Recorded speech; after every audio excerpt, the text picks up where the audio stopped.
So finally নামি মালহোত্রার Ramayana teaser চলে এলো। ছোট্ট এই টিজারটাই এখন পুরো ইন্টারনেটকে দুই ভাগে ভাগ করে দিয়েছে। 4,000 কোটি বাজেট, অ্যানিমেশন, ভিজুয়াল ইফেক্টস, কিন্তু প্রশ্ন একটাই, এই সিনেমা কি ইতিহাস সৃষ্টি করতে পারবে নাকি আবার আদিপুরুষ 2 এর হয়ে যাবে? চলুন দেখি আমাদের অনেস্ট রিভিউ। পুরনো রাম, আরুণ গোভিল যখন নতুন রাম রণবীর কাপুরের মাথায় মুকুট পরাচ্ছে, এই মুহূর্তটা সত্যি নস্টালজিয়ার ফিল। আর ব্যাকগ্রাউন্ড স্কোরে এআর রহমান প্লাস হ্যান্স জিমার, এগুলো মিউজিকের মাধ্যমে পুরো টিজারকে অন্য লেভেলে নিয়ে গেছে। রণবীরকে স্ক্রিনে কম এবং ডিভাইন লেগেছে। তার জেস্টার, ওয়াকিং এবং তীর ধনুক ধরার ভঙ্গি সবই খুবই কন্ট্রোলড এবং পিওর।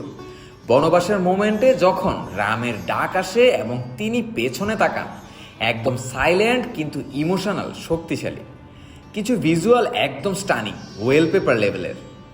তবে কিছু জায়গায় ভিএফএক্স কিছুটা ভিডিও গেমের মতো আর্টিফিশিয়াল। এই টিজারে কনসিস্টেন্সি এখনও পুরোপুরি নেই, যা লর্ড অফ দ্য রিংস বা অ্যাভাটারের মতো রিয়েলিস্টিক ফিল দেয়নি। কিছু ক্রিয়েটর ডিজাইন এবং এনভায়রনমেন্ট হলিউড ইন্সপায়ার্ড লেগেছে, যেখানে রামায়ণের নিজের মাইথোলজিক্যাল সোলটাই আসল শক্তি।